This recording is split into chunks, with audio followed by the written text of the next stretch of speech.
Sounds Like MLM But Okay podcast, the only anti-MLM podcast on the internet or wherever you get podcasts. My name is Katie, and as always, I am here today with my co-host Sasha. Hi, Sasha. Hey.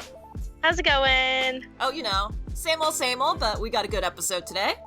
Yeah, I'm really excited about this episode, and a lot of our group members and our podcast listeners are super jazzed about this episode too, because we are going to talk about the relationship between the Church of Jesus Christ of Latter-day Saints and multi-level marketing.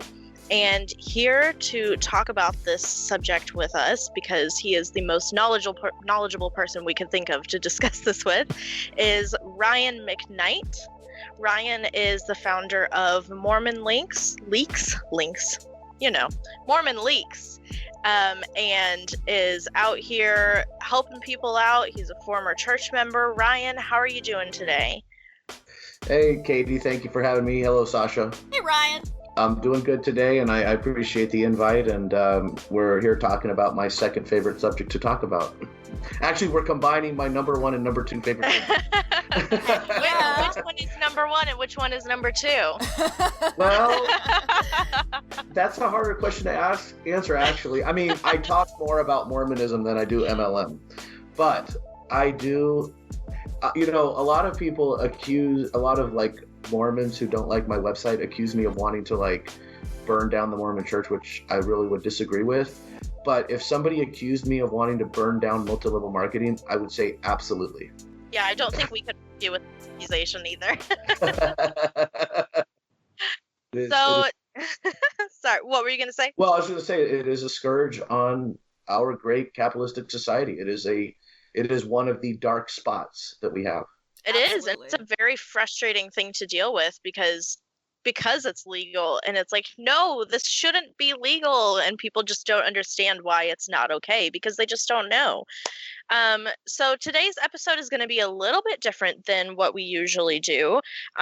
Rather than a straight up interview like most of the time, or me and Sasha just messing around and chatting back and forth, we're going to do kind of a Q&A style interview. We asked our listeners on the Facebook page and our group members what kind of questions they have about the Mormon church as it relates to MLMs. So we've got just a list of questions, and we're just going to fire them off and let Ryan just have at it. All right. Sounds good. So Ryan, are you ready? Are you ready for this? Yeah, I'm as ready as I'll ever be. One thing that I would like to say is sort of like a disclaimer or a caveat as we go into this discussion.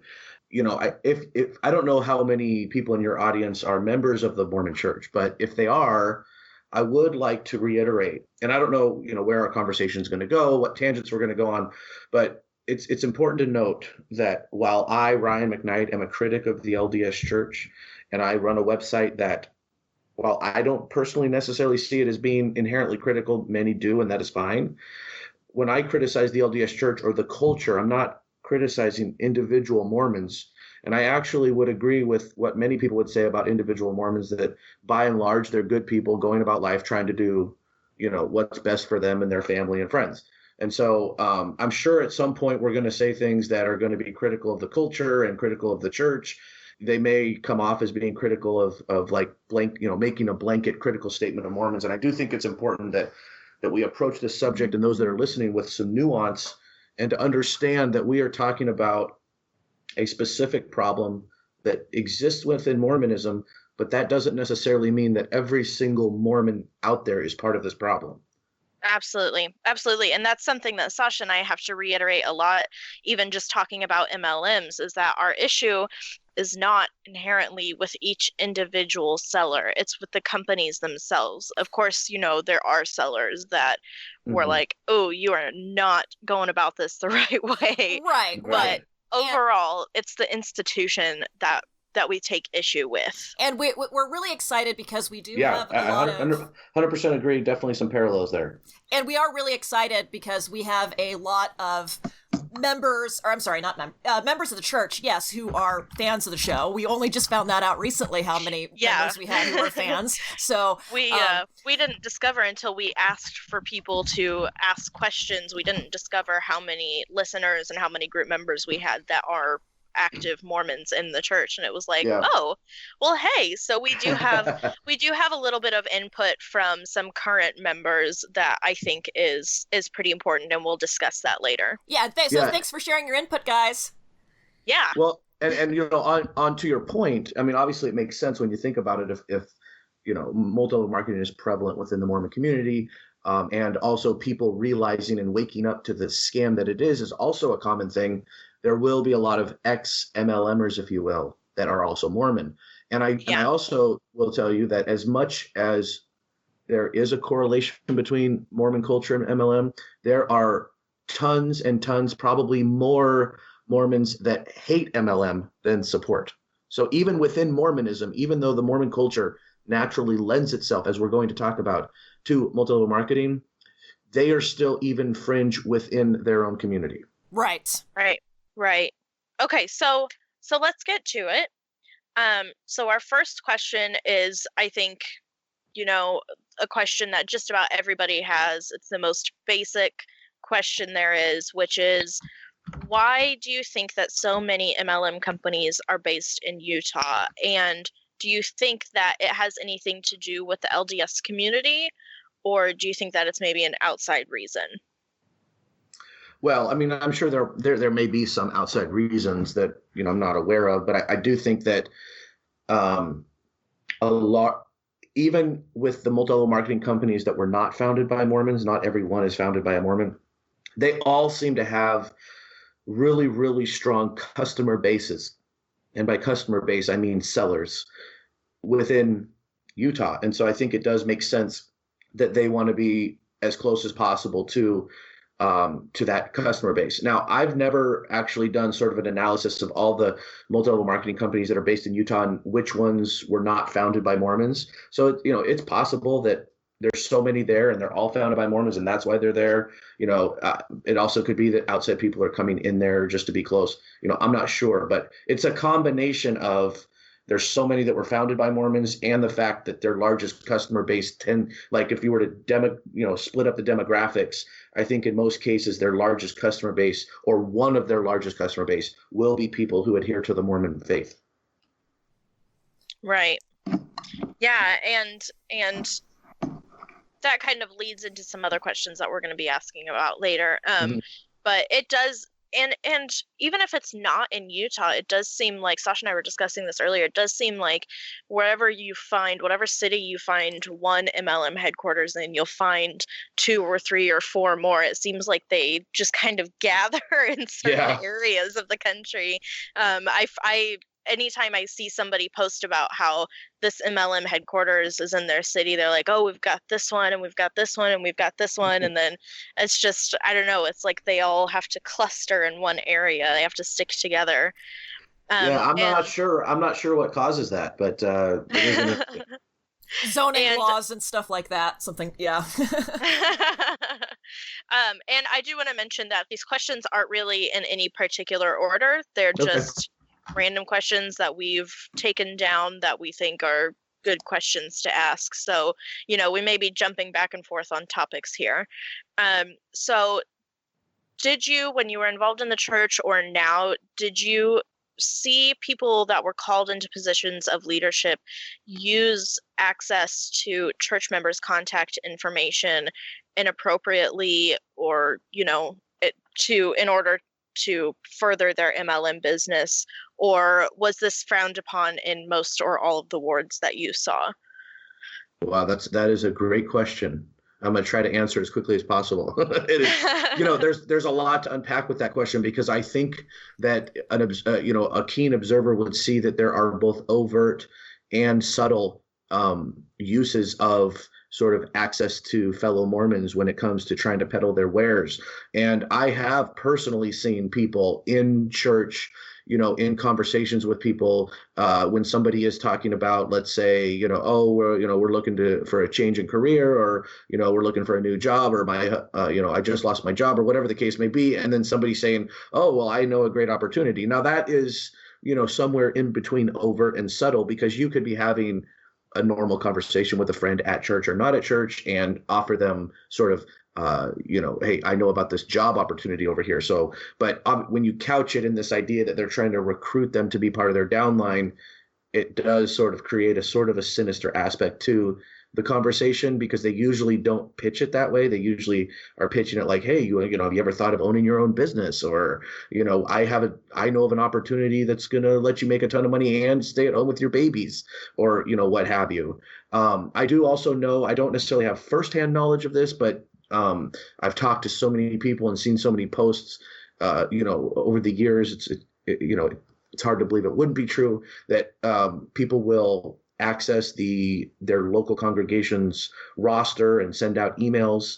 So one of the things in the Mormon Church is if you're a member of the church, you're able to go onto a website, log in, and you have access to the address, phone number, and if that person has entered it, their email address of not only everyone in your congregation, but everyone that's in the congregations in your general vicinity, which is typically 5 to 10 congregations. The way the Mormon congregation structure works, your congregation is called a ward, and then between 5 to 10 congregations are grouped together to be called a stake.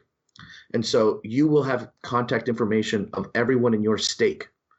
Wow. Okay, so the information is there, and there is a formal church policy in writing saying that you are not allowed to use that information for business or political reasons. But of course, nobody follows it. So there are definitely there are opportunities for overt abuse of that information, and it does happen. There are the somewhere in between subtle and overt instances in church during conversations where people act like they know about this amazing opportunity without disclosing all of the details until they get them really interested. And then, something that I have personally seen that is very, very, very subtle is, for example, here in Las Vegas, in the mid 2000s, there was somebody who was a very high church position here in Las Vegas. The position was called mission president. And for those that don't know, that is, there's missions where the two missionaries that you see walking down the street, they're all over the world, and they're, if they're in Las Vegas, they're part of the Las Vegas mission, if you will. And so they have a mission president who oversees the missionaries. This is considered a very high up position in the Mormon Church. Okay. It's one of the first positions where you actually start to get paid. Okay. Everything sort of below that is volunteer. And so there was a mission president here in Las Vegas. His name was Widso, I believe was the last name. And I didn't know this initially, but I found out that he was one of the co-founders of a massive MLM at the time. They've somewhat waned now, but they do still exist, called Tahitian Noni. And this was this drink of some plant called a noni plant I think it was from like New Zealand or Tahiti. Well, I guess Tahiti, Tahitian Noni, somewhere out there in the Pacific, right? And it was supposedly this, of course, they don't make medical claims, but this drink will cure all of your cancers and everything. It was one of those things. And it's typical MLM, nothing really that special about it. So this guy, it's very common for Mormons to invite missionaries over to their house for dinner. And so my family would occasionally do that. And one time, we had the missionaries over, and this actually happened twice while he was mission president. We would have the missionaries over, we're having pizza, we're talking, whatever. And they start telling us about Tahitian Noni, his missionaries. Now, they're not saying to us in any way, shape, or form, hey, you should look into this and join it. Hey, you should buy this product. That was never part of the conversation. But what they would say is they would talk about how amazing their mission president was. And not only amazing sort of as a businessman, but as a spiritual powerhouse, because God had sort of led him and blessed him to create this amazing $1 billion company or whatever, number they attached to it. And they talked about how they would all receive unlimited supply of it as missionaries from their mission president, and they would drink it every night. And it was just amazing how God had blessed this man to be successful.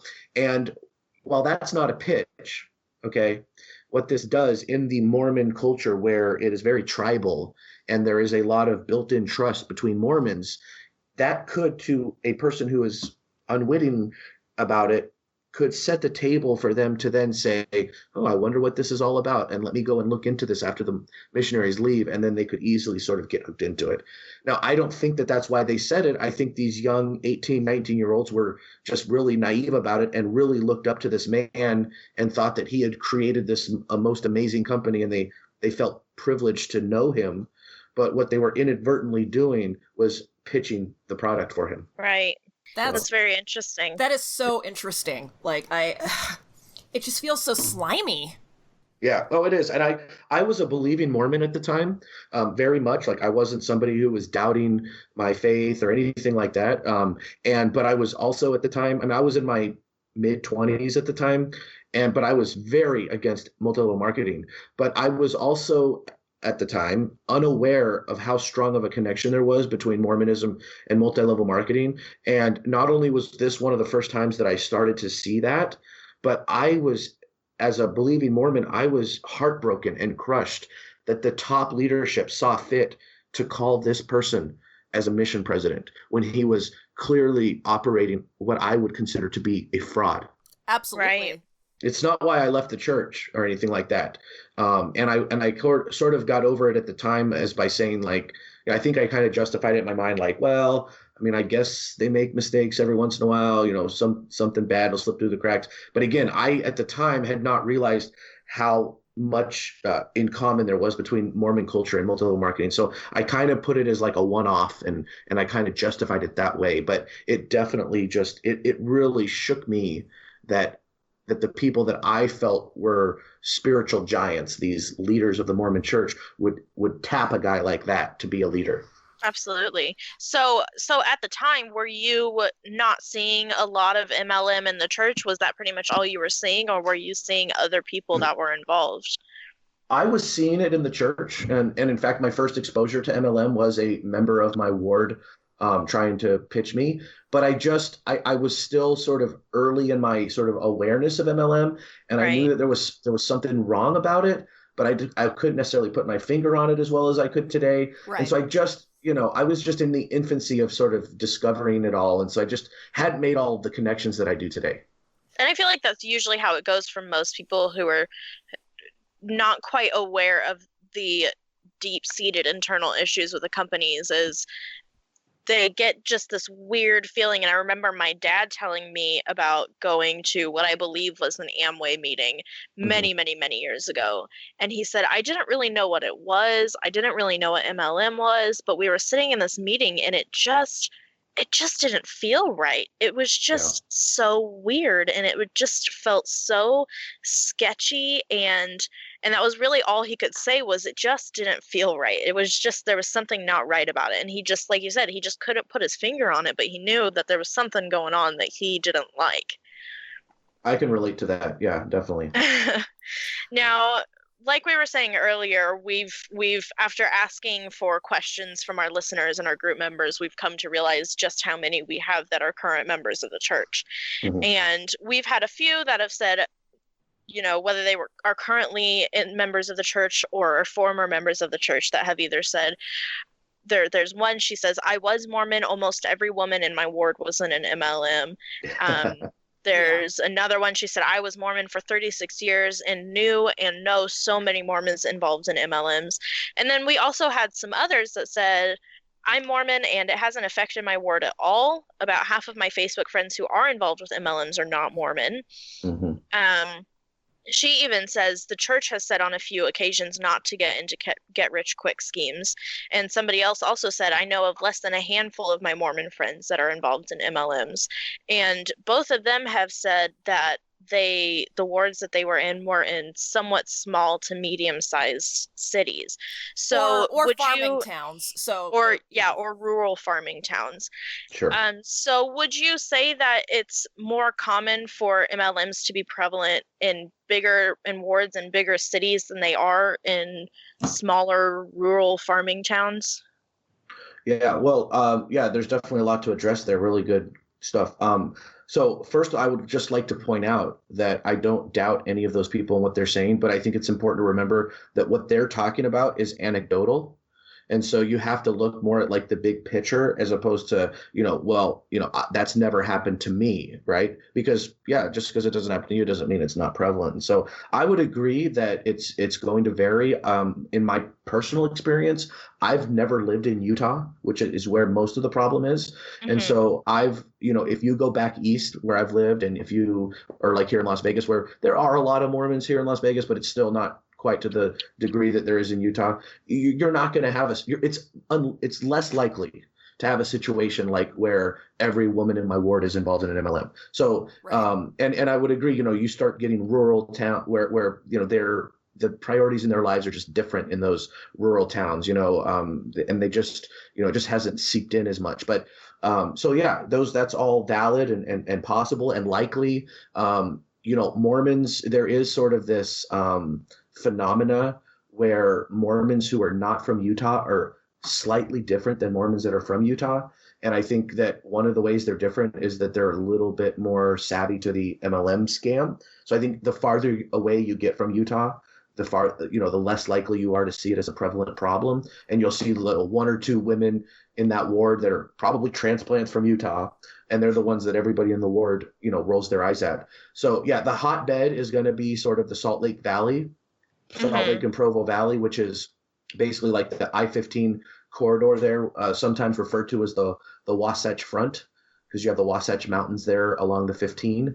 And so Salt Lake, if you take like Salt Lake City and go down to about Provo, maybe slightly farther south of Provo, that's about we'll say about an 80-mile stretch of the I-15. And it's basically city after city after city. There's no sort of separation, right? It's basically one big city from Salt Lake down to Provo.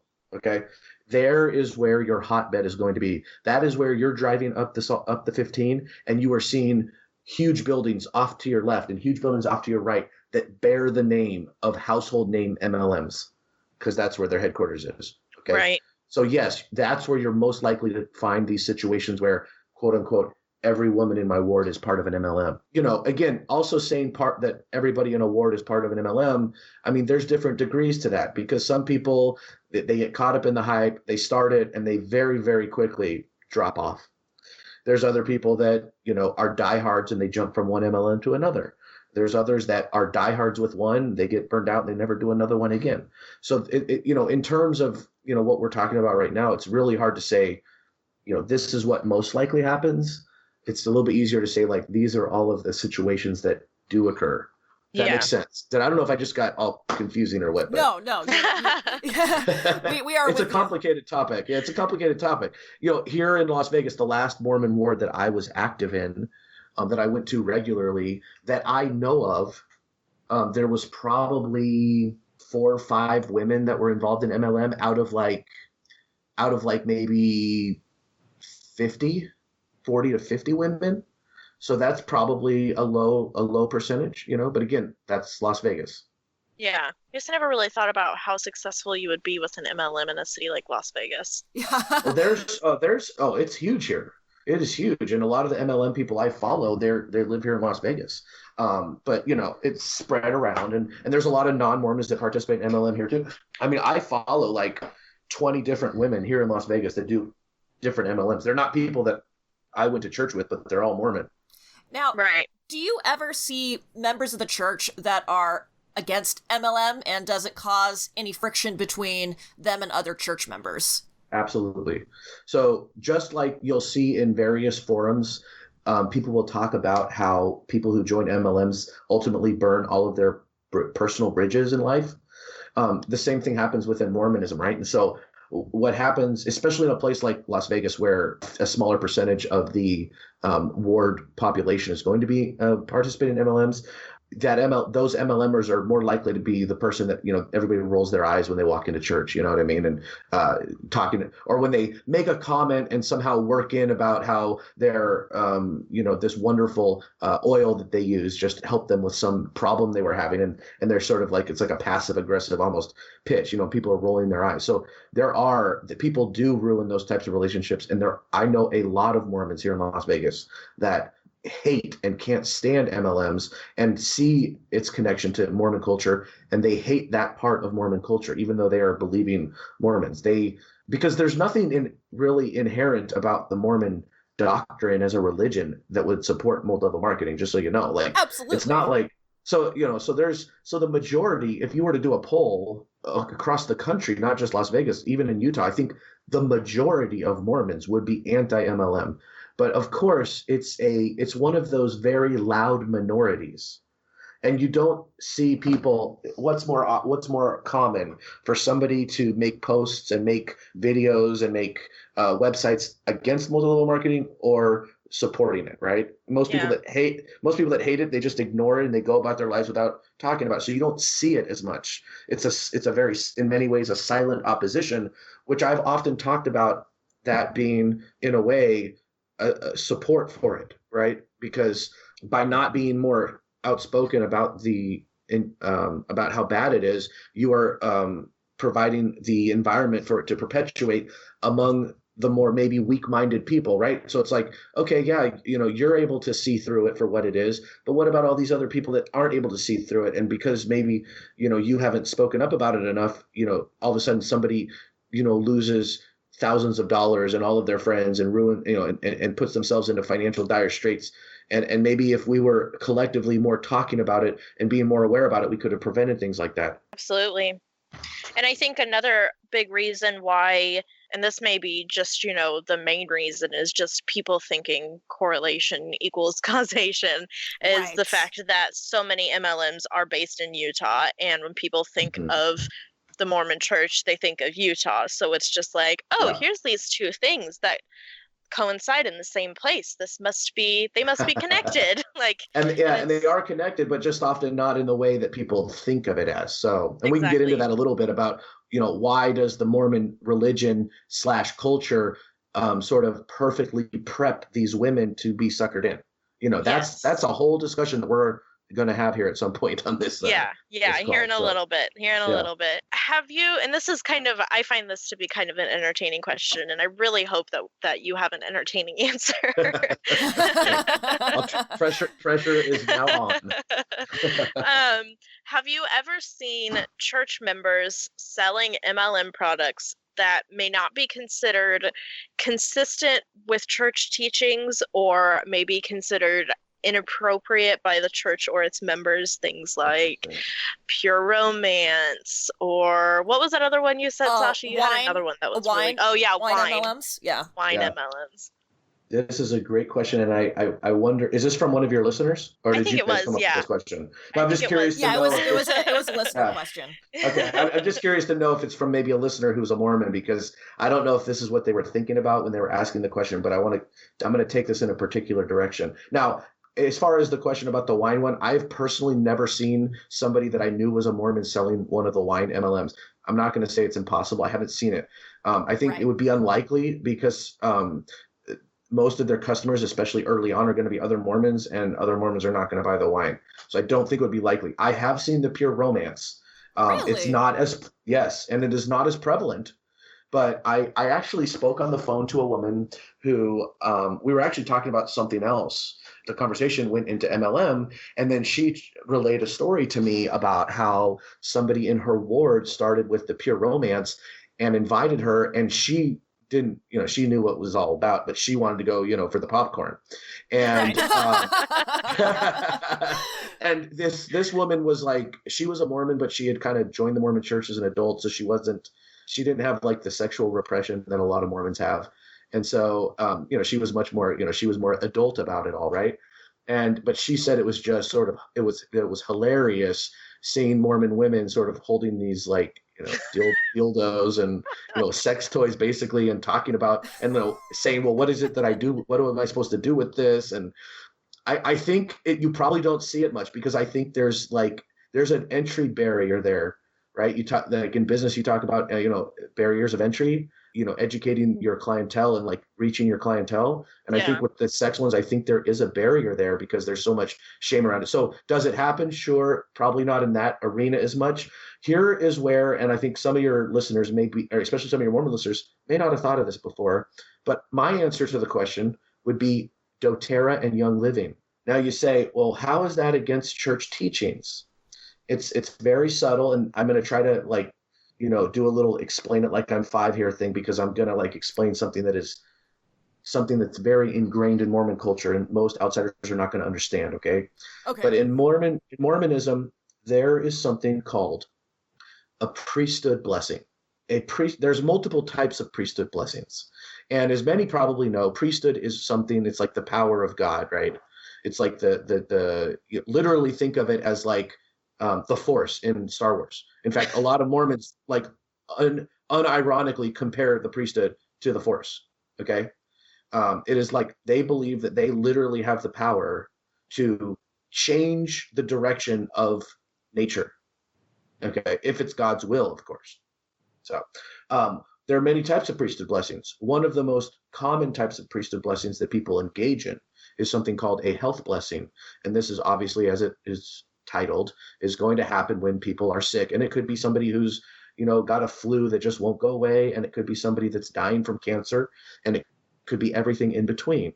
And what happens is let's say that, you go to the doctor and you're given a cancer diagnosis. Okay, and you're devastated. You want to call, you either go to your husband, who is maybe a priesthood holder, or if you're maybe a single woman, you would go maybe to your local church leaders and you would say, I would like a priesthood blessing.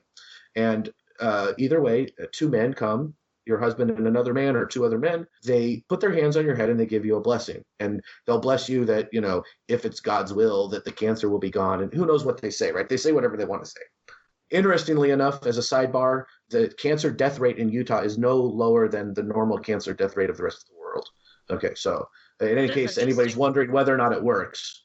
Okay, but here's the hook. When they're doing the health blessing, prior to giving the blessing, they pour some special oil on your head.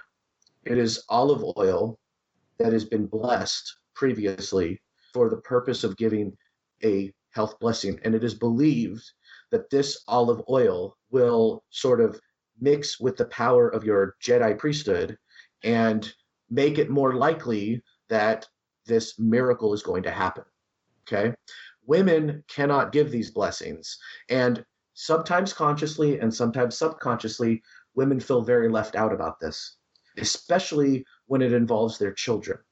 They have a child, right? There's a child. Their child is in pain about something and they want to do everything they can and they believe that a blessing will help and they don't have the power to do it. Well, guess what oils give them the power to do?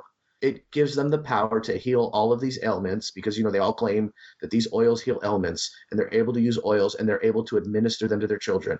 Now, that makes a lot of sense. Yes. And if you look at it in that perspective and now watch about how Mormon women talk about oils, you will see this. It is in my opinion, this is almost like a subconscious thing.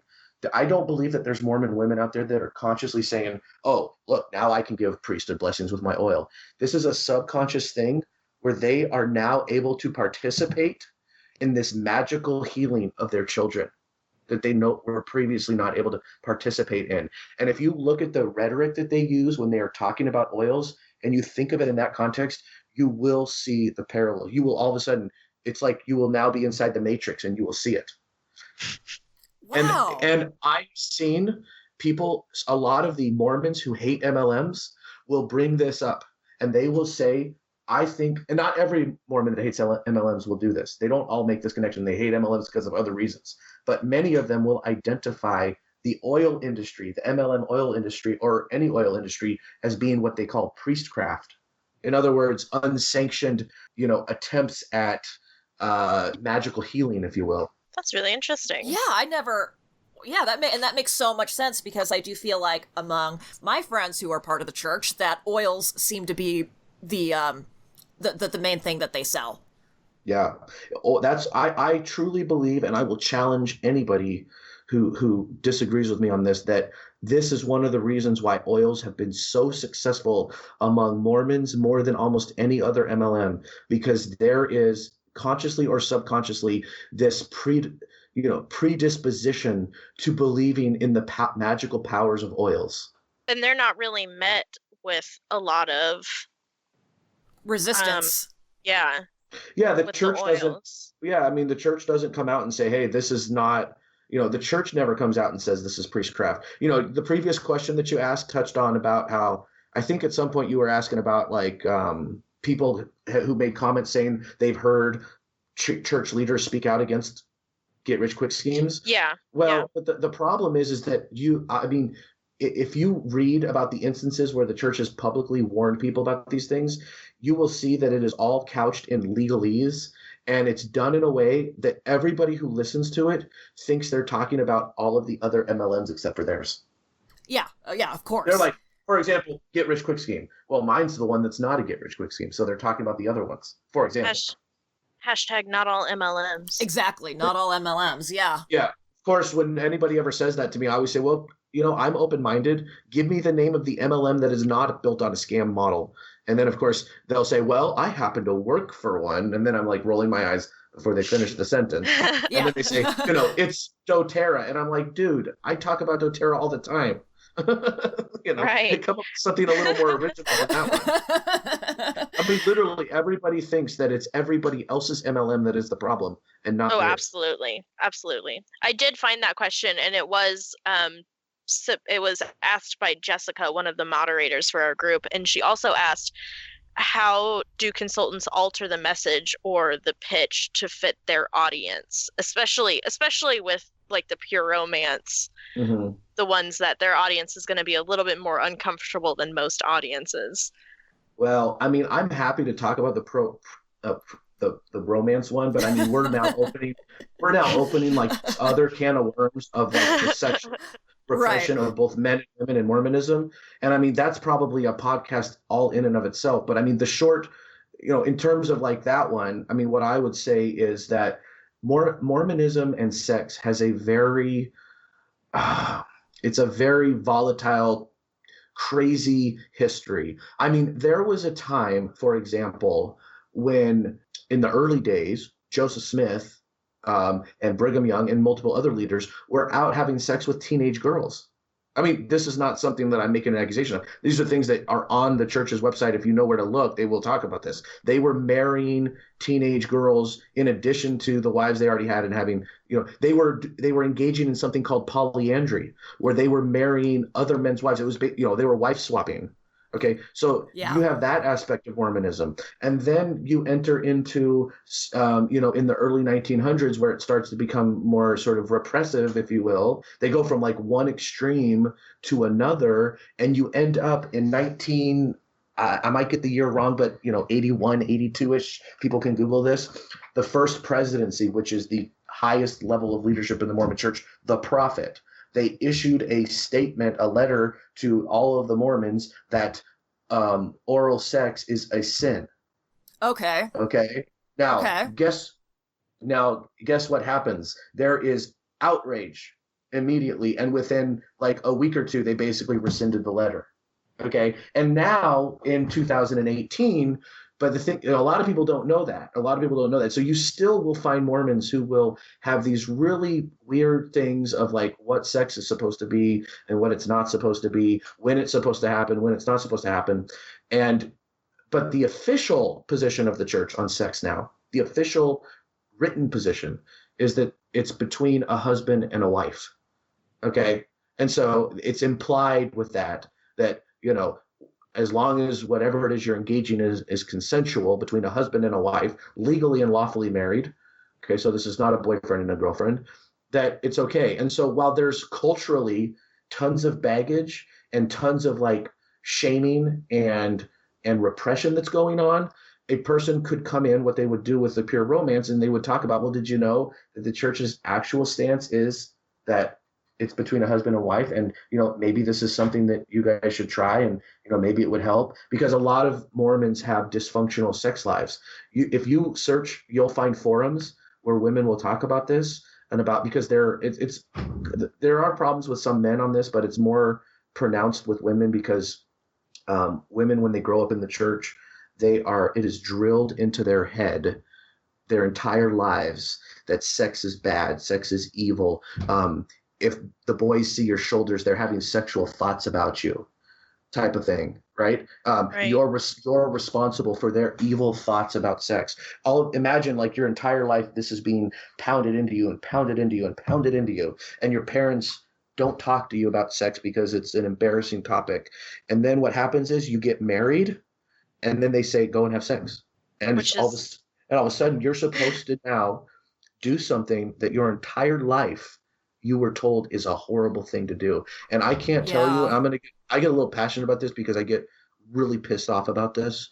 But I cannot tell you how many Mormon women have not only told me personally, but have shared their story publicly about how it was months before they were able to actually have sex after they got married. And even then, every time they would have sex, it would be accompanied with guilt and shame. Oh, man. Pure romance comes in. And again, pure romance I don't think is super prevalent, but I know it is out there. But you can then come in and say, look, we have these cultural issues.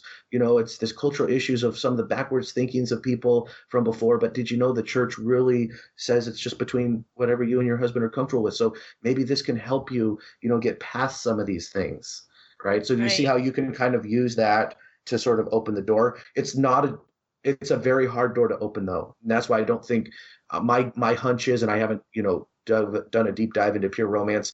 My hunch is that pure romance is probably not as popular among Mormons as other MLMs. So one of the questions asked was also, what can church members or people that live in Utah in the areas of these companies, what can they do if an MLM starts taking over their neighborhood or their community as far as maintaining relationships with people and setting boundaries? Well, I think setting boundaries is probably where you have the most control. Because, if you try to force people not to participate or to stop participating in MLMs, it just, it's one of those things where it's like you can't convince somebody of something like this. They have to sort of reach that place on their own. Right. And so for me personally, like, okay, if I'm an active Mormon and I'm seeing it sort of infiltrate my ward, let's say I get an email out of the blue from somebody in the ward that I don't even know, or something like that, even a Facebook message, like, because these people don't know me. They know me from the ward, right? I would immediately complain to the bishop.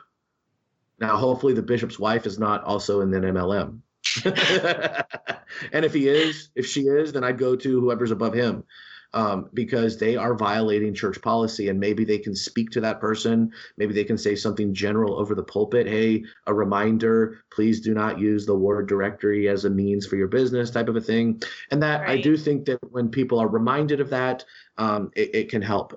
The other thing that and this applies to whether you're Mormon or not, but I think one of the things that I encourage people to do is when your family member or friend comes to you to pitch you on either signing up or purchasing their product, just don't decline. And I think that if you nip it in the bud and you don't lead them on, and you may or may not need to give them an elaborate explanation, depending on how accepting they are of your no. But if you nip it in the bud, I think you can still salvage the relationship, and you're sort of setting that boundary, like, hey, we're friends, but don't be coming to me with the MLM nonsense, right? So I think one of the problems is like when you have a friend who is in MLM, all this stuff, MLM. Maybe you're buying something, occasionally a sympathy buy. And then all of a sudden, a year down the road, you are basically at your rope's end, and they're asking you for the 1,000th time to either sign up or buy this product that you don't really even use or like. And then you explode, and you're like, no, don't you realize you're part of a pyramid scheme? And, I'm just tired of this is the only basis of our relationship. And all of a sudden you just became a hater. Right. Okay. So if you just simply say, somebody comes to you and says, hey, have you heard about these oils? Be like, I've heard about them. They're not really for me. I wish you the best of luck. Don't do the sympathy buys. Right. You are perpetuating the problem. Yeah, no sympathy buys. That's you're just pushing them further into the MLM fold. Correct. You don't have to sit there and tell them they're scamming people or they're part of a scam, because they might not react well to that. They might not be ready for that. But you just don't do the buying. Absolutely. So obviously we know that LuLaRoe is owned by a Mormon family. Unique and Jamberry, their founders as well, are members of the LDS Church. Well, Jamberry, they were. Yeah, were. They, Jamberry is no longer in existence. Yeah. And interestingly enough, Gary Young was a member of the Mormon Church. He was actually, I don't know if they call it excommunicated in the Mormon Church or if that's just a Catholic term. They do use that term. Do they? Okay. I didn't know that Gary Young was excommunicated, though. I mean, I'm not saying he wasn't. I'm just saying that's not something that I was aware of. I believe that he was, because he kind of went a little bit nuts with his oils and things like that, and I imagine that it had something to do with that. So, do you know of any other MLM companies that are founded or owned by members of the Mormon Church? Well, Tahitian Noni, which of course, yeah, they're actually now called. They actually rebranded as a company called, what do you call it? Morinda is their name. So if you hear the word Morinda, that is Tahitian Noni. There is Melaleuca. I don't know if you've heard of them. Yeah, absolutely. They're based in, I believe, southern Idaho, or at least they have a huge facility there. I don't know if that's their actual headquarters or not, but I know the founder of Melaleuca is a Mormon. And there's a ton. The one I'm thinking of, and I'm not 100% sure on, Zango, I think, is a Mormon one. I don't know if that's like a drink. Yeah. What is Zango? It's like Tahitian. No, it's like a drink. Okay. It's going to cure you. Yes, that's a Mormon one too. I just looked them up. I mean, Zango sounds like a drink. It sounds like Tang, it's but with a little bit more pizzazz. Like I guess Surge. Its main ingredient is something like called Surge. yeah. The main ingredient is some plant called mangosteen, and I'm looking at this online right now. I don't know. It's some mangosteen, and it's supposed to cure everything and nothing. Like mango, which is another. Zango. Yeah, Mango they don't even Zango, look like. Yeah, they don't look like mangoes, but it's weird. I don't know. Maybe it's related to the mango, but it's an actual plant called mangosteen. Huh. It's a tropical evergreen tree believed to have originated in the Sunda Islands of the Malay archipelago and the Moluccas of Indonesia. Okay. Well, all right. Zango. They made a drink out of it. And of course, if you drink it, you won't have diabetes anymore and all that stuff. But don't ever say they say that. Of course. It does everything and nothing at the same time. That actually is magical if you think about it. These oils and these drinks, they do everything and nothing at the same time. That's actually a hard thing to accomplish. That is truly impressive. That is truly impressive. So, do you think that members of the church that are involved in MLMs tend to, in a way, take advantage of the church's missionaries because they have so much experience with approaching and talking to strangers? Well, I think it's, you see this in like some legitimate businesses too, like pest control and like door-to-door alarm cells. You'll see them also very popular among Mormons, and especially here in the West Coast. And I think it's more of a matter of like you learn a skill set when you're a missionary and you're just naturally able to use that to your advantage. It's not so much that they're saying, a Mormon missionary, you learn to like do multi-level marketing on your mission or anything like that. It's just more like you learn a skill set that also applies to multi-level marketing. Right. That makes sense. And it also applies to being able and doing door-to-door pest control sales. Like I would bet every time, if you take 2 door-to-door pest control salesmen and one is a former Mormon missionary, the other is just some regular person, I'm going to take the Mormon missionary and I will win most of the time. Because they spent 2 years having doors slammed in their face. Right. Right. Yeah, they know they know how to work it. Yeah. Well, would you say that the missionaries are maybe targeted a little more to be recruited into the MLMs than other members of the church? Say that again? Would you say that the members of the church that are missionaries are maybe targeted to be recruited into the company than other members of the church? I'm not sure that I could say that I've seen that with MLMs. I think most of the targets are women, and most women are not returned missionaries. Right. Women serve missions at a lower rate than men do. That makes sense. Yeah. So I think the way I would on this, the way I would approach that statement or that topic is I would say that the multi-level marketing business model and marketing model is primed perfectly for a Mormon to accept it. And I think that if you take 2 people, if you take a non-Mormon woman and a Mormon woman and pitch them the same pitch, while it is possible that they will both accept the pitch, I think the Mormon women will accept it at a higher rate than the non-Mormon women.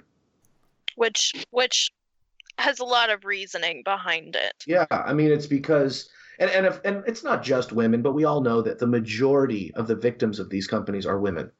Right. Okay. 77 to 90% of this was a general FTC statement. They don't know for certain, but it's about 77 to 90% of people involved in multi-level marketing are women. And even when there's men involved, the rhetoric that they use is really you could just tell they're talking to the women in the room. You know what I mean? Okay. So it's you know what I mean? It's like if you go and listen to the CEO of It Works, for example, who's a man, or the CEO of LuLaRoe, whatever his name is, Mark Stidham. Mark Stidham. Right? When he speaks, he is speaking to women, and he is speaking in a way that he sees as being geared towards women. Does that make sense? So it all revolves around women, even if not 100% of the participants are women. And so, whenever I say women, I'm just referring to sort of the industry sort of at large, right? And so the messaging that is in Mormon, both Mormon culture and Mormon doctrine, is very in line with multi-level marketing messaging. Now, is that by design? I don't know. Did Mormons invent multi-level marketing? I don't think they did. Okay. But I think it just happens to be that there was this commonality, which is, we get into this idea of affinity fraud, which I talk a lot about. But you have this commonality of rhetoric that makes people feel comfortable because they recognize it. It makes them feel safe. And then it creates this trust. Will you explain, you explained infinity fraud to me and Katie. Will you explain it to our listeners? Because I had never heard of it before. Yeah. So affinity fraud, it's actually affinity with an A. Oh, affinity. And so, okay. Yeah, that makes more sense. So think about just think about like you have an affinity for your husband, right? Type of a statement, right? So think of it, that's the word it's building off of. And so affinity fraud is an actual sort of defined term. And it's when a perpetrator takes advantage of a commonality between them and their victim in order to gain the trust necessary to perpetrate the fraud. And so affinity fraud, most of the time it gets talked about illegal activity. For example, Bernie Madoff, if you look into that, that was a form of affinity fraud. I won't really get into it, but in Utah, the FBI consistently ranks Utah in the top 5 of in the nation per capita of instances of affinity fraud. And I'm talking about actual illegal activity, not multi-level marketing. And so we're talking about Ponzi schemes and other sort of financial, what's called white collar crimes. It is so bad in Utah that they were the first state, and I think up till today still the only state, although there may be a state recently that's launched one of these. But in 2015, they became the first state in the country to create a white-collar crime registry, just like a sex offender registry. So you can go up and you can look up your zip code and see all the people that live in your neighborhood who have been convicted of white-collar crime. That's how bad it is. That's also kind of tight. Like that's really cool that they actually do have like It's terrible that they need a registry, but I like the idea of having a registry. Yeah, it's long overdue. That's part of the problem is that, the Utah legislature, which is largely controlled by the Mormon churches, resisted this for years. But so, affinity fraud in Mormonism, and affinity fraud exists in all kinds of religions, or it can be either like racially based, it could be religiously based. Like with racially based affinity fraud, it's typically, it's going to be with people who are a minority. And so you have a group of minorities who are living, in society as minorities. And so one of their own, when you meet somebody of that same race, there's sort of this built-in trust, like, hey, we got to look out for our people type of a thing. And so it opens the door for people with, nefarious intentions to take advantage of that built-in trust. And so Mormonism has that component, and I would argue that it has that component to a greater degree than almost any other group, because I've experienced this myself. Like when you meet a Mormon, it is like you just take it as the gospel truth that person is a good, upstanding, honest citizen of the world, and they would never do anything wrong. And so that opens this door to this sort of affinity fraud. Okay. And so when multi-level marketing comes along, you have a couple different things that happen. You might have a trusted member of your local congregation for which you have this built-in trust, who tells you about this amazing opportunity, and you just trust them blindly. Okay. You also have when somebody comes in, and they may or may not be a Mormon, but they're using rhetoric that sounds very familiar to you, even subconsciously. They're talking about the importance of staying at home. They're talking about the importance of providing for your family. And these are things like, and another thing too, like in Mormonism, like there is this sort of idea that wealth, temporal wealth, is a sign of righteousness. And so you talk about all this money that you can make, which everybody in the world wants to make a lot of money. But in Mormonism and in other religions, they have this desire to make money because they feel like it would be God. If they do make that money, it's because God will be blessing them. Okay. And so all of this stuff, this stuff all comes together to just have Mormons to be primed to buy into it. And I'll give you a personal example. When the one time that somebody tried to get me into an MLM, and I never even got close to signing the dotted line. I smelled through it right away. But I went to this meeting for a company called World Financial Group. This is another founded by Mormon MLM. And it's similar to, if people have heard of, is it Transamerica is one MLM, like a financial MLM? Yeah, that sounds familiar. Yeah, World America is basically a competitor of theirs. And you sell your family overpriced and poorly structured life insurance policies and pitch it as being a retirement investment.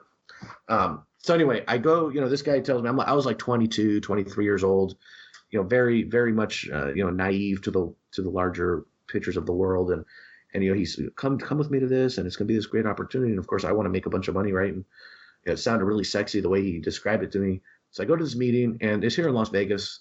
I believe the company, if I'm not mistaken, is based in St. George, but I could be wrong about that.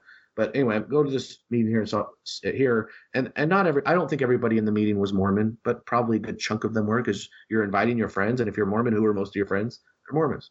So this guy gets up to talk, and he's the one giving the pitch. And you look at him, and physically, he looks like a Mormon.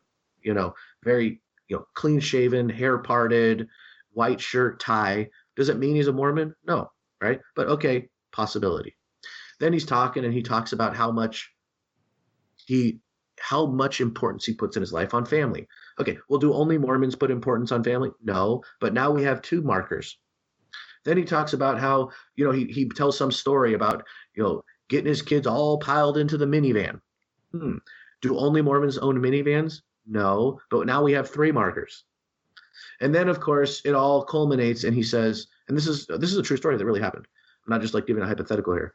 Then he brings up about how, I have I think it was an MBA. I have an MBA from Brigham Young University. Well, now the deal is closed. Now every Mormon in that room, now the non-Mormons in that room are just listening to some guy give a sales pitch, right? Right. And so they may or may not be convinced by his sales pitch, okay? But the Mormons in that room are not only listening to a sales pitch, but now they know it's a Mormon pitching them, and there is a built-in trust, and they are now more likely to latch on. And that is affinity fraud.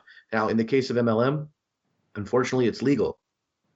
Okay? Right. But if you go and Google stories of Mormon affinity fraud and, go and watch, just for a perfect example, your listeners, go, if you have Hulu, you have to have the paid version to watch this.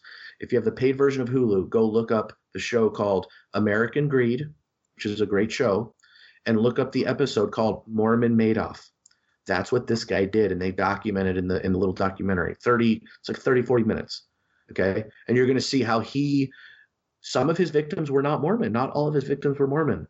But you're going to see, they're going to very explicitly tell you how he took the most advantage of his fellow congregants.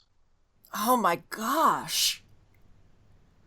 That's And in that particular case, he was a bishop, which, in the world of Mormonism adds even an additional layer of trust on top of it. Absolutely. Because he's the bishop. He's looking out for my good, my spiritual good. He would never do something like this. Okay? Go look that up. Mormon Madoff, American Greed. It is an amazing episode. I'm actually I'm on my computer right now adding it to my Hulu list. I should get a commission from Hulu for this pitch. Because I don't think it's available on the free version of Hulu.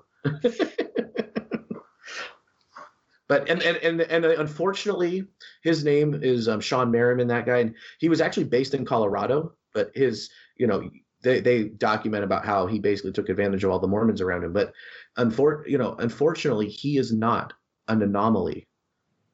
Oh, absolutely not. Yeah. And so this same type of environment that allows for people like him to steal, I don't remember what the number was, $40 million or whatever it was, largely from his congregants. That same mentality allows for multi-level marketing companies to come in and pitch a line of total bullshit. I'm sorry, I don't know if I'm allowed to curse on your show or not. You're fine. Oh, You're absolutely. Good. Yeah. You're fine. And for them, and for the people to just not see it for what it is. It's the same flaw in the culture. And I would encourage any of the Mormons listening to this, and I know Mormons that do to a certain extent actively do what I'm about to say, is you need to fight back against that. This is not what we're talking about right now. Don't get defensive and think that we're talking about why the Mormon church is not true as a religion. We're not talking about that here. We are talking about a very specific flaw in Mormon culture that absolutely exists, and you should become aware of it, and you should fight against it at every opportunity. Absolutely. I think, that sums it up really well, too. Do we have one more question, Katie? We do have one last question, and you've kind of alluded to a few answers to this question here and there through answering other ones, and I also have a couple of answers from current church members that were in the group that I'm going to read after we give you a chance to give kind of a more specific answer. But what would you say makes Mormons a target for MLMs? Well, I mean, a lot of it is what I was just kind of talking about how they're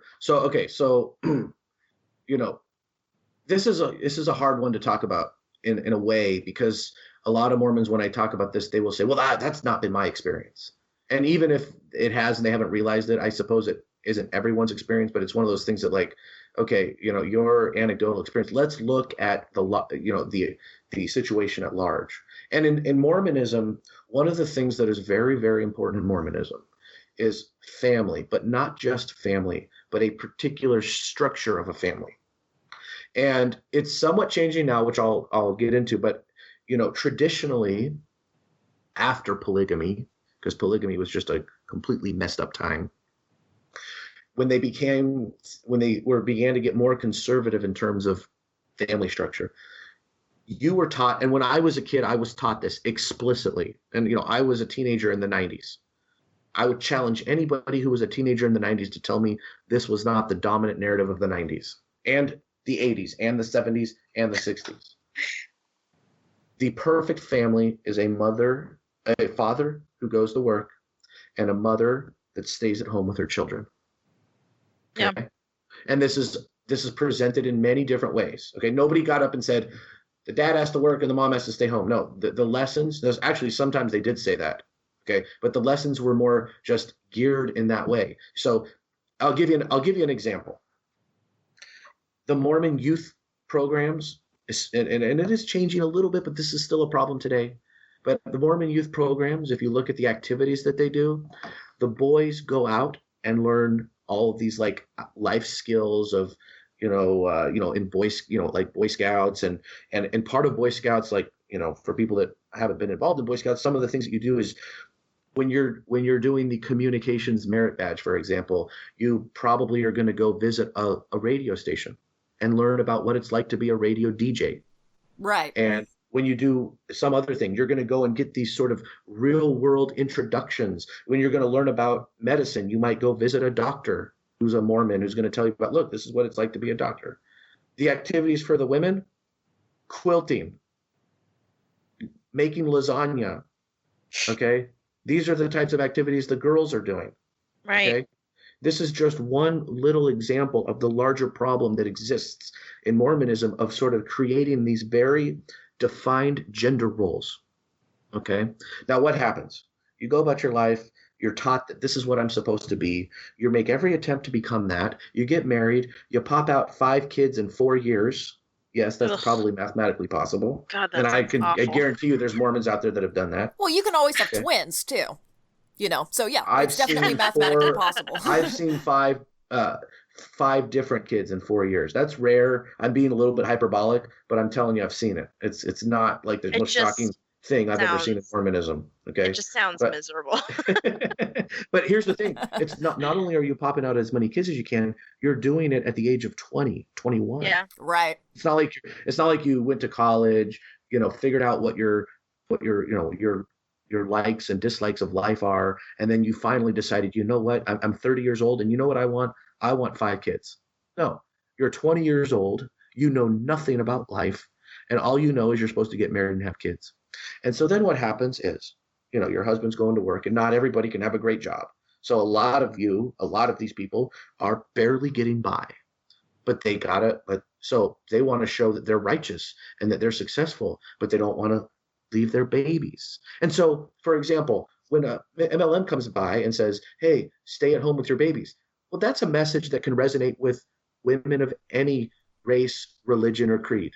But it really resonates with Mormon women, really to a great degree. And here's this opportunity where they can contribute to the household and still stay at home with their quote unquote babies. And so that's just one example of many of why Mormon women are especially primed to fall prey to these scams. And Katie, you had we had a listener or a group member basically say that, correct? Yeah. So in answer to that question, she said one word: mothers. Mm-hmm. She said a huge percentage of women in the church in Utah do not work. We stay at home and raise babies, so it's absolutely an ideal location and setting. Who wouldn't want to stay home, raise their kids, and make money? They also give a sense of belonging, a group of women that will be their friends, a purpose. Because as a mom, you kind of lose yourself taking care of little people all day, which is absolutely true. This is a huge leverage done in PMs, and once you get signed up, a chance to be someone, do something, make a difference, all with a tribe that you talk to every day in chats and emails. This is exactly how I was roped in and how I stayed in for about 2 years. Depression sucks, and I was desperate for friends in my new area. It is very, very well thought out because I guarantee you more than half the women in this state stay at home. Perfect clients.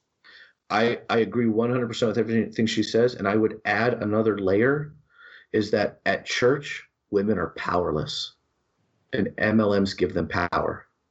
Absolutely. Absolutely. So, and that's something that we discuss from time to time that doesn't even necessarily have to do with the church, but moms are a huge target for MLMs. And, on one hand, you've got all of these people trying to recruit moms saying, don't you want to stay home with your babies? Don't you want to be able to spend all day with your kids while you're working? And I've, in past episodes, gone off and not gone off, gone on and on and on about how, no, not everybody wants to stay home with their kids. That's not just, they shame moms into thinking that they need to stay home and be with their kids all day, as opposed to going out and having a career and doing something that is more fulfilling to them than just taking care of their kids. Because we love our kids, of course, we love our kids. We would do anything for them. But just being a mom is not fulfilling for every woman. Mm-hmm. And you absolutely do kind of lose yourself. You lose your identity. You forget what kinds of things you like to do. You forget what your hobbies are because you're spending so much time making sure that these little people running around have enough food in their belly and milk in their cups and things to do and places to go and activities to entertain them, that you don't have time to think about yourself. Yeah, and the worst part about all of it in the case of Mormonism and probably other high demand religions out there is that, what you're talking about is all true, right? But I think at the end of the day, I think we would all agree that the woman has to decide which one. Like if there's a woman that just loves to be at home with all of her kids and just loves it and that's what she wants to do, then do it. But in the case of Mormonism, the choice has already been made for them. Yeah. Yeah. Now, absolutely. I will say, to be fair, to show all the Mormon listeners who are now getting upset with me because I am not describing the Mormonism that they live, I will say that in the last 10 years, 15 years, there has been a very small, I would consider a very small shift in this arena. And that while if you still analyze the teachings of the top leadership, you will still see this emphasis on gender roles. At the local levels, it is becoming more and more accepted for women to be both mothers and people who have jobs. Are there still eye rolls? Are there still judgments being done? Yes, but it's not as extreme, and it is not to the same extent as it was in previous decades. So I do think there's a shift. The shift, though, is not being initiated by the people at the top. It's being initiated by people, just the regular Mormons, who realize that this is not actually something that is that important to our religious dogma. And so they just sort of ignore it. And they're like, hey, my wife wants to work, or my wife needs to work, because we need it for our bills, whatever the case may be. And they just see anybody who provides pushback as being somebody who has fallen victim to Mormon culture as opposed to Mormon doctrine. Right. And I could, like in my own personal life, my wife, we always tried to have her at home because of the church, and I know there were times when like she wanted to work, but she felt guilty for wanting to work. And about, about 4.5 years ago, my wife is 40 years old right now. So think about this. When she was 35 or 36, she went and essentially got her first job. I mean, she had jobs in her early 20s, but there were no careers. I mean, secretary here or whatever, like there were no, she never had a long-term job before. And once we got married, she never had a job once we got married. And she got married, she was 25 when we got married. Okay. So in the last 4 years, she's actually not only enjoyed her job and has had no problem being a mother to our 4 children, but she's actually had a lot of success at her job, and she's had a couple of promotions, and she loves her job and she loves where she works, and it provides her with much needed social and professional stimulation. And we were talking the other night about, like I said to her, look at all the success you've had at your job that I think we can now say is a career at this point. She's just solidified herself in that way. I said, imagine if this would have started 15 years ago. Oh, yeah. I know. Yeah. And the only reason it didn't happen in our case was because of the shame and stigma around what will people think, though, if I take my daughter to daycare or whatever. Yeah. Yeah. Which is really unfortunate, but, congratulations to her on snaps. At least finally getting pass it out along. there. Yeah, pass it along. That's awesome. You go, girl. Really great. I'll have to tell her that I mentioned her in the podcast, and maybe she'll listen to it. She usually doesn't like to listen to my stuff. Yeah, now she's a celebrity. Right. she's, I mean, I'm not a celebrity or anything like that, but, I mean, I'm well known among a small group of people. And she really tries to stay out of that, whatever that spotlight that I'm in, whatever you want to call it. She really, really tries to stay out of it. She does not like it at all. So does my husband. He said everything I've ever put on the internet, I've regretted. So he wants nothing to do with this podcast. Even when he'll help out with stuff. Same. She does support me in what I do, but she just wants to be, she doesn't want to be the wife of MormonLeaks. She doesn't want to be known as that. Yeah, exactly. Yeah, Sasha's husband, he's done so much to help us out and has been just absolutely so supportive and amazing and wonderful, but he absolutely refuses to let us give him any sort of credit. He does not want to be.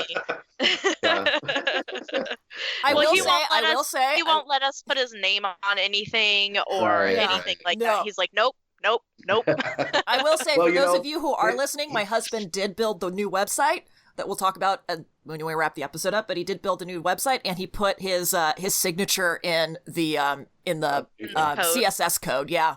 Well, so my wife and your husband are probably the smart ones in the relationship. Right? Yeah.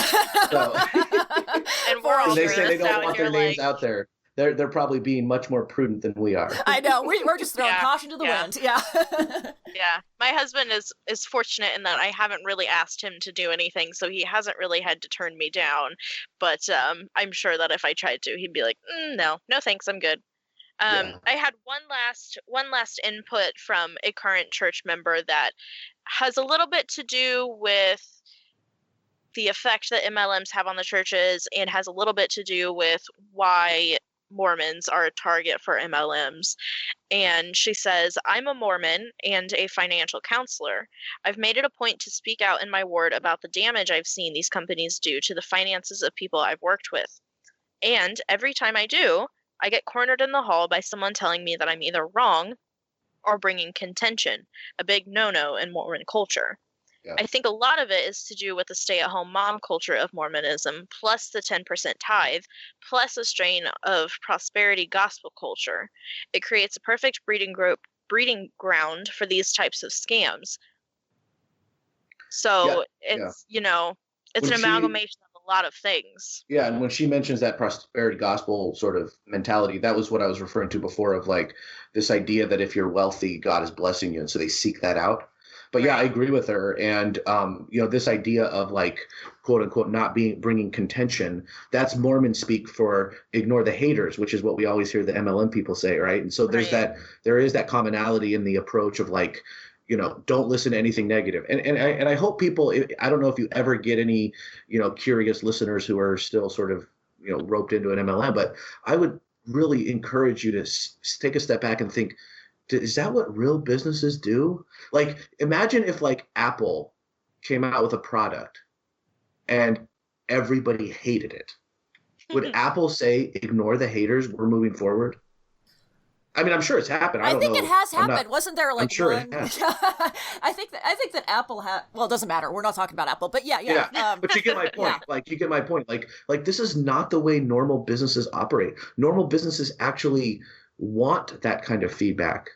And you know what they do when it is legitimately irrelevant or unfair criticism? They just ignore it. They don't make videos and posts about all the haters. They just ignore it because you know why?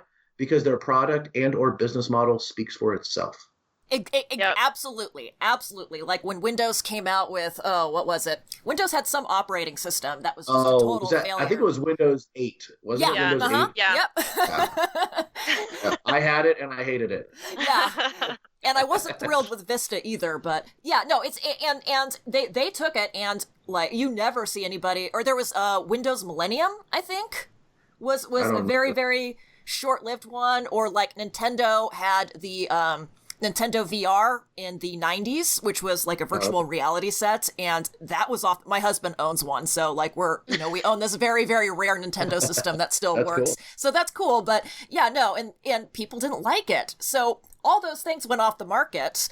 And yeah, that's how a normal, or as Katie and I have slipped up and said before, real businesses operate. Right.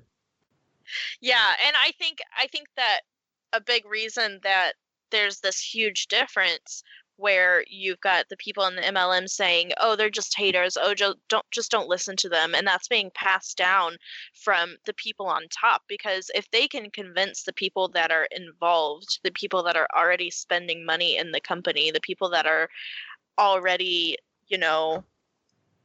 waist deep in putting money into the company every single month to stay active, they're telling them, ignore the haters, they're just jealous, blah blah blah, what have you. Because if they acknowledge, okay, maybe this isn't working, then they don't have all of these people still giving them money. They want to tell them, no, you're doing the right thing, you're smart and you are intelligent, and this is exactly what you should be doing. Those people are just haters, because they want them to stay in the company spending hundreds of dollars every month on product just so they can stay active. Right, and also, right. I think it's difficult to get away when you are, say, a woman in the church, and you are like, okay, well, I'm finally, I have this social group of friends. I have this identity now that I am a consultant for A, B, and C. And when someone is like, look, you're part of a scam, buzz off, that criticism is a whole lot deeper when you make it part of your entire identity and your entire social circle than it would be for, say, Microsoft or Apple or Nintendo. Yeah. Yeah, it's that cult mentality is what helps it, it's what gives the multi-level marketing legs. And then you're also, I don't know if it was Katie or Sasha, but one of you were just touching on the idea that, the real customers are the sellers. They think they own these businesses, but they're actually the customer,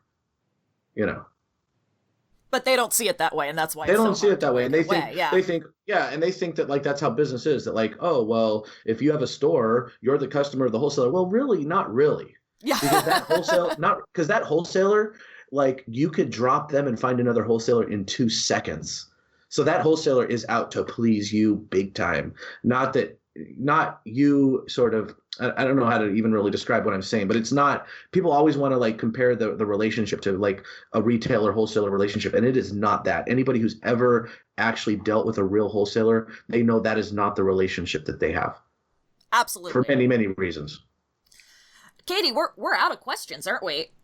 Yeah, that was it. Yeah. Do you have anything you want to like add that you don't think that we touched on that's an important thing, Ryan, that you really want to get off your chest? I have a lot of things I want to get off I know chest. You do. I know. No, I think we had a great discussion. I think, we only have so much time. I mean, this is something I could talk about for days. So, my biggest message is multi-level marketing, you don't own your own business. Okay. You are a customer. The business model is a scam.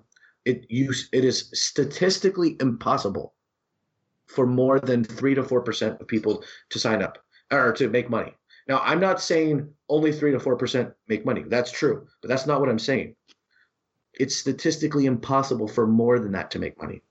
So right. It's not a matter of, oh, look, 96% of people failed. No, it's impossible for those people not to fail.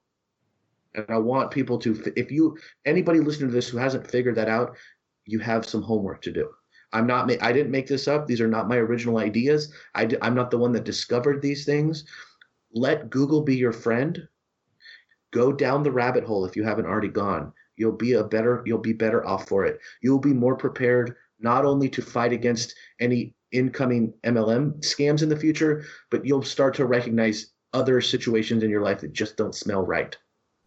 Absolutely. And I think another thing that our listeners should take away from you is, if you have the opportunity to stand up against these MLMs, if you are in the church, don't stay silent. Like, please keep doing, like, I think you said, your due diligence, because once you stay silent, you are a part of the problem. Yeah, and I get that it's hard sometimes to be vocal. Like, not everybody has the personality for it or the intestinal fortitude for it, and that's cool. I get that. Or they just don't want to rock the boat quite yet. They don't want to rock the boat. Yeah. What I do with MormonLeaks, our specialty is protecting sources. We've released hundreds and hundreds of documents and files, and we just released this really interesting recording last night that's already, in the news right now as we speak. I'm reading articles about it.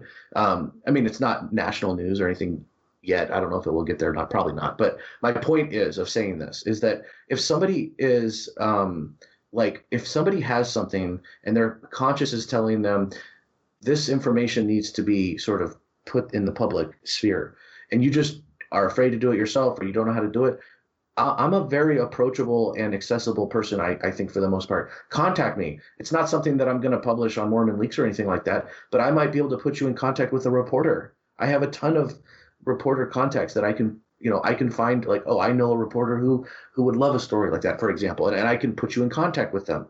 So there are ways, like, to get the word out.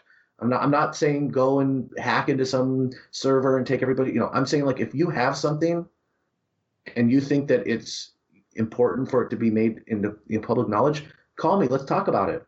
Let's explore it. And we'll put all of Ryan's information in the show notes, too. So if you just look below this episode or, wherever you're downloading it from, it'll be right there, and you'll be able to contact him if you think you have something that needs to be brought to the public eye. All right, so are we about done, Katie? Yeah.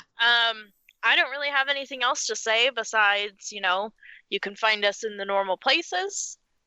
We're on Instagram and Twitter at SLMLM, but okay. You can find us on Facebook. The page name is under Sounds Like MLM, but okay podcast. The group is under Sounds Like MLM, but okay. It has 66,000 members, so that's the one you're going to be looking for. We also, like Sasha was saying earlier, launched our website last night. It is so shiny and new and pretty.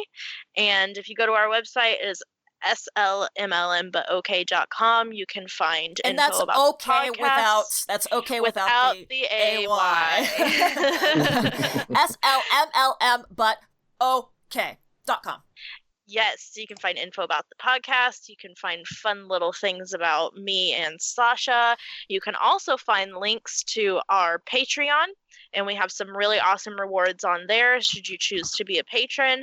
You can also find our Zazzle shop where we've got some super awesome merch. And if you don't see something that you think would be amazing, you can shoot us an email, podcast@slmlmbutokay.com. You can message the Facebook page. You can tweet at us. You can DM us. You can contact us anywhere you can possibly think of, except for Tumblr, because we are not on Tumblr. We are not on Tumblr. I can tell you that. I think that I got everything. Is that everything? There's so many things.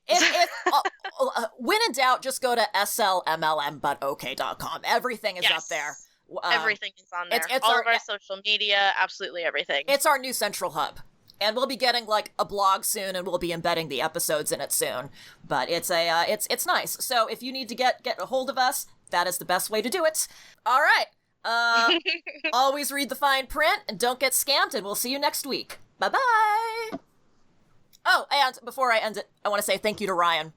Oh, yes. No problem. I had fun doing it. I had a lot of fun, and I look forward to maybe getting to know your podcast a little bit better. I think I've only listened to one episode at this point. Hell yeah. Well, yeah, you need to listen to more episodes. Yeah. I do. I'll listen to this one. Yeah. This is the second time. If you don't listen to any other episodes, you have to listen to the Man Cave episode. Oh, okay, Man Cave. Yeah, Man Cave is probably one of our best episodes. Our most it's popular, really too. Funny. Yeah. Cool. I'll look that up for sure.